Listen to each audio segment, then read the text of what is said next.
আসসালামু আলাইকুম গাইস, কেমন আছেন? হ্যাপি কুকিং এর পক্ষ থেকে অনেক অনেক শুভেচ্ছা স্বাগতম জানাই আপনাদেরকে।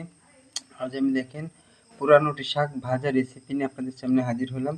গাইস, প্রথমত আমি শাকগুলো কেটে নিয়েছি, বাট আবার বালতি করে সুন্দর করে পরিষ্কার করে নিয়েছি। আমি শাকটা এখন ঢেলে দিলাম, এভাবে আমি ঢেকে রাখবো।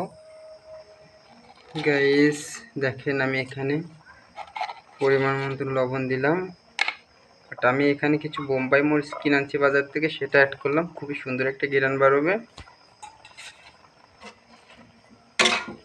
আমি এখন ঢেকে দেবো, একেবারেই মোমের মতন গলে যাবে। হ্যালো, দেখেন আমার শাকটা পুরোপুরি সিদ্ধ হয়ে গেছে, বাট আমি এখন শাকটা নামিয়ে ফেলবো। গাইস দেখেন, আমি এখানে হাফ কাপ পরিমাণ তেল অ্যাড করছি, বাট এখানে আমি কিছু রসুন পেঁয়াজ কুচি অ্যাড করলাম। গাইস আমি পেঁয়াজ ভাজি করেছি, সেই পেঁয়াজটার ভিতরে আমি শাকটা এখন একেবারে অ্যাড করলাম।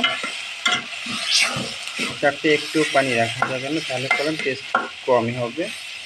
পানিটা পুরোটাই শুকিয়ে ফেলতে হবে, আর হলুদ তো মোটেই দেওয়া যাবে না। হ্যালো গাইস, দেখেন আমার সেই পুরানোটি শাকটা ভাজা হয়ে গেছে।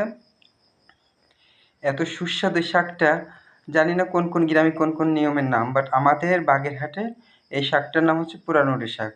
গাইস, আমার ভিডিওটা ভালো লাগলে অবশ্যই আপনারা সাবস্ক্রাইব করবেন, আমি যেন আপনাদের নতুন নতুন ভিডিও শেয়ার করতে পারি, সেজন্য সবাই আমার জন্য দোয়া করবেন। ভালো থাকবেন, আল্লাহ হাফেজ।